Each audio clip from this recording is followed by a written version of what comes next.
যেভাবে আমার বাবার দাড়িকে যেভাবে কাটা হয়েছে, আমি এই মোহাম্মদুল্লাহ বলতেছি, তোদের 100 ইসকন সদস্যকে আমি জবাই করব।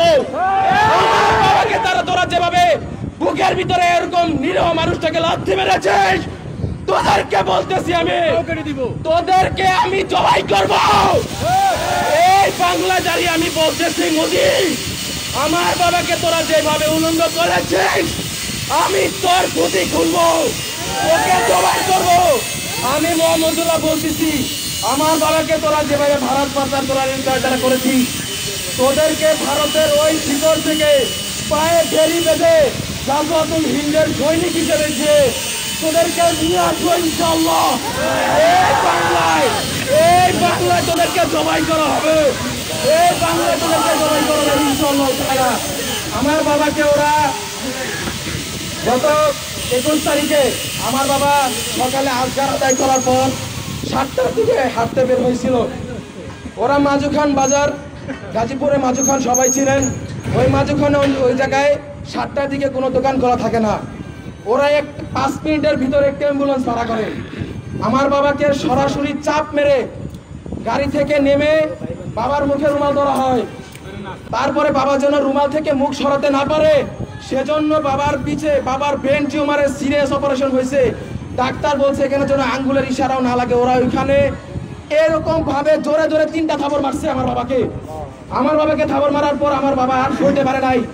উনি 9টা 17টা রোগে অসুস্থ মানুষ, ওনার বয়স 60 বছর। আপনারা বুঝতে পারতেছেন কিরকম মানুষ উনি। ওরা আমার বাবাকে বস্তার মতো করে গাড়িতে উঠাইছে। তারপরে ওরা আমার বাবা যেহেতু অচেতনের রুমাল চাপাতে হয়েছে, আমার বাবাকে ওরা লাত্তি ঘুষি উষ্ঠা ঝাঁসে আসছে সব দেওয়া শুরু করছে ওই অ্যাম্বুলেন্সের ভিতরে। আমার বাবা কিছুক্ষণের ভিতরে অচেতন হয়ে গেছে, আর ওনার সেন্স নেই। গত 1.5 ঘন্টা পর যখন আমার বাবার সেন্স আসে, তখন আমার বাবা দেখেন ওনার চোখে কালো পট্টি বাঁধা, উনি এক চোখ শুধু এভাবে সরাইছিলেন। সরানোর দায়ে ওরা আবার আমার বাবাকে অ্যাটাক করছে। ওরা আমার বাবার পেটে মোট 27টা লাথি মারছে, এমন লাথি মারছে যেগুলো মানুষ সহ্য করতে পারে না। আমার বাবার ব্রেন টিউমার অপারেশন হয়েছে, ওইখানে ওরা 25টার মতো থাবর মারছে। আমার বাবাকে যেন ওরা নির্যাতন করতে পারে এরকম মনোভাব সৃষ্টি করার জন্য মদ গাঁজা জুয়া যা করা লাগে ওরা তা খেয়েছে। ওরা আমার বাবাকে এরকম করে মদের বোতল দিয়ে আমার বাবাকে পিটাইছে।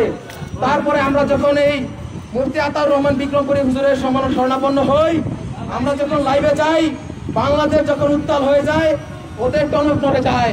ওরা আমার বাবাকে তেতুলিয়া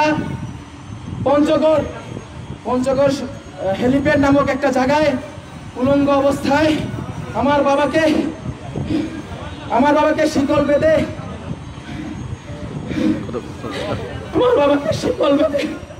একজন মুসলিম আমার বাবাকে শিকল বেঁধে ওরা বলাৎকার করে। আপনাদের কাছে জানতে চাই, আপনারা দাওয়াতি জনতা থেকে এটা সহ্য করতে পারেন না?